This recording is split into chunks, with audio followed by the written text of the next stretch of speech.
Outras propostas suas estão relacionadas ao oligopólio bancário que a gente tem no Brasil atualmente, né? Não sei se o pessoal que está vendo sabe, mas atualmente só 4 bancos eles concentram quase 80% dos financiamentos feitos no Brasil, né? Que é o Banco do Brasil, o Itaú, o Bradesco e a Caixa Econômica. E isso não foi sempre assim, né? Em 2007 era só 55% essa concentração. E essa concentração, esse oligopólio, ele tem várias consequências negativas para a população. Por exemplo, os juros acabam sendo mais altos, os serviços dos bancos acabam sendo mais caros e o serviço no tal acaba sendo de menor qualidade, né? O que você está pensando em fazer para resolver esse problema? Então, questão bancária é muito delicada. Você precisa de muita pressão. É um grupo muito forte, é uma corporação, é um oligopólio. Sim. Né? Então, não é só um deputado estadual que vai conseguir resolver o assunto. Eu vou ser um cara que vai pressionar e, através do grupo político que a gente está formando, de jovens, de gente mais velha, mas um grupo político consistente, a gente tentar quebrar esse oligopólio. Mas aí você precisa do trabalho do governador, você precisa do trabalho do presidente da República, você precisa do trabalho de deputado federal. Não é um assunto simples. Sim. Mas qual que é o fato? É o que você falou, é um oligopólio, os 4 principais bancos. Se você juntar os 6 principais bancos, eles emprestam 85% do crédito do Brasil. Uhum. Então o brasileiro às vezes fica nessa de combate à corrupção, combate os políticos e tal. Calma, a gente está refém 2 vezes aqui. A gente está refém dos grupos políticos corruptos, sim, que não sabem gerir nossos impostos e que utilizam as secretarias e os ministérios para fazer campanha política e não para fazer política pública. E também a gente está refém desse sistema financeiro, desse mercado bancário que amarra a gente. Você vai tentar pegar crédito, vai de 150% a 500%. Então é anticapitalista. Bancos têm uma linha de crédito no exterior que tem juros de quase 0% ao ano. No Brasil tem 450% ao ano. Porque nos Estados Unidos, o pessoal gosta muito aqui de São Paulo, dos Estados Unidos, é só seguir o exemplo deles. São 4 mil bancos. 4 mil. Dos seus 6. Exatamente. Não é meia dúzia. Então, a gente tem que brigar por isso. Os bancos, se eles são a favor do capitalismo, se eles são a favor do liberalismo, com tantos movimentos liberais estão por aí dizendo que são a favor do liberalismo, eu concordo.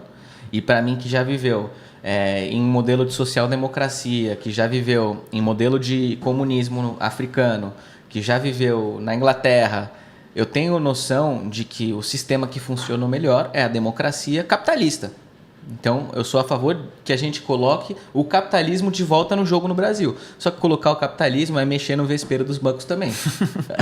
Exatamente. Não é falar que é liberal, que tu tem que privatizar tudo. Isso é fácil. Sim. Entendeu? Tem que ser o liberal de verdade. Não é ficar batendo de um lado sem proposta nenhuma. Tem que mexer no vespeiro dos bancos e eu vou lutar para mexer nesse vespeiro. Como deputado estadual... é limitada o meu âmbito de atuação, Sim. Mas é uma bandeira que eu vou levantar e que o grupo político tá engajado e vou pressionar o governador e pressionar o presidente, pressionar o maior número de pessoas para que isso seja uma realidade. E vejo que nos discursos, nos debates para presidente, vários candidatos estão tocando nesse tema.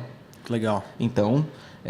tô otimista e acho que é por aí. É por aí que a gente vai ter um capitalismo um dia no Brasil. Exatamente. Esse tipo de pressão contra esses grupos fortes, como oligopólios dos bancos, tem que começar pela base, né?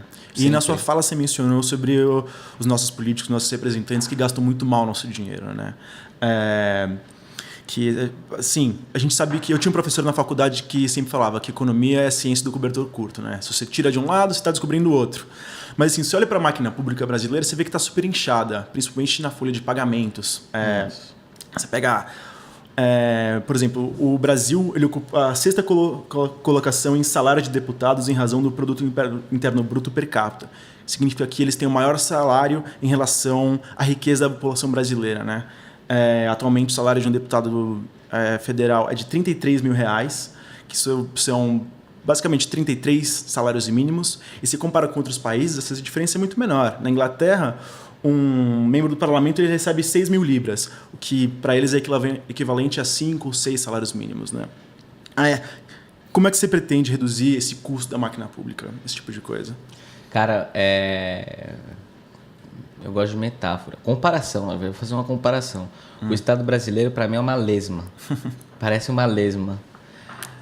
Porque é grande, gordo, inchado, gosmento, viscoso, lento e não sabe para onde vai. Não tem olhar para frente. Então, se tiver alguns biólogos assistindo, talvez façam justiça com as lesmas. Eu tô falando das lesmas que você vê no desenho, que você vê no filme, mas eu tenho certeza que as lesmas têm uma função muito mais inteligente do que a gente imagina. Sim. De que o Estado brasileiro está se colocando. Então, é muito complexo, mas eu tenho algumas opiniões do que a gente pode fazer para resolver isso. Em primeiro lugar, a gente tem que começar a pensar em governança. Uma vez eu fui num debate em Salto, numa universidade que chama CEUNSP, e uma menina me perguntou: Gui, mas e agora? O financiamento virou público, a empresa não pode mais doar, você é a favor do financiamento público ou privado? Eu falei, cara, depende. Tudo depende da fiscalização. Tanto faz, é a resposta certa, tanto faz, tudo depende de como vai ser fiscalizado. Na França o financiamento é puramente público, na Alemanha o financiamento é misto. Qual dos países tem corrupção no processo eleitoral? Nenhum dos dois. A fiscalização é ostensiva, se o cara sair dali, o cara vai preso. E não pode mais se eleger. Acabou. Então a gente aqui fica brincando, inventando um monte de regra, aí muda a regra, põe outra regra e não fiscaliza. Você não gera governança. Não adianta, você não gera governança. Então o Estado brasileiro ele precisa começar a olhar com um olhar de governança, um olhar de controle, um olhar de fiscalização, um olhar de punição. O número que você trouxe é interessantíssimo. É 6-1 na Inglaterra, você falou, né? 6-1 e no Brasil é 33-1. 33-1. Assim, é bizarro. Isso sem contar todos os benefícios que vem junto com o cargo, né? Que são aqueles penduricalhos. Esses penduricalhos, na minha opinião, tem que acabar.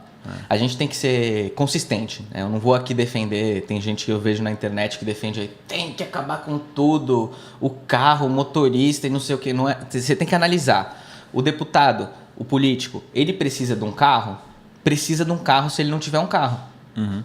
Agora, se ele tiver carro, talvez ele não precise do carro. Do carro com dinheiro público. Tem que fazer sentido. O cara precisa de um motorista? Eu sou da opinião que o cara precisa de um motorista. Eu sou da opinião. Vai andar em São Paulo, olha o tamanho dessa cidade, olha o tamanho desse estado. Pro deputado dirigir, às vezes, 2-3 horas. Se você vai da Brasilândia pro Capão Redondo, como a gente faz há alguns dias, meu amigo, são 2 horas, um baita de um trânsito, um monte de rua que é mal feita. Se você vai dirigindo e chega para reunião, você chega para reunião sugado, você não consegue. Então é uma função importante. Agora, auxílio terno é bizarro, você não precisa disso. Auxílio moradia para quem já tem moradia. Auxílio moradia para quem já tem apartamento é bizarro, é ridículo, você não precisa disso. A gente tem um... Então você tem que ser... Tem que chegar no meio termo, entendeu? Não pode brincar com a cara da população, mas também você não pode enxugar ao ponto de que o seu representante não vai conseguir fazer nada. Sim. Que também tem exemplo desses partidos que foram surgindo e que conseguiram entrar na Câmara de Vereadores, de vereador que enxugou, mas faz o quê?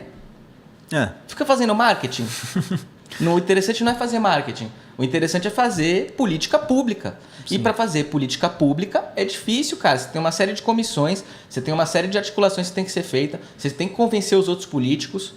Você tem que, porque é democracia, os outros políticos representam outras parcelas da população que você não representa.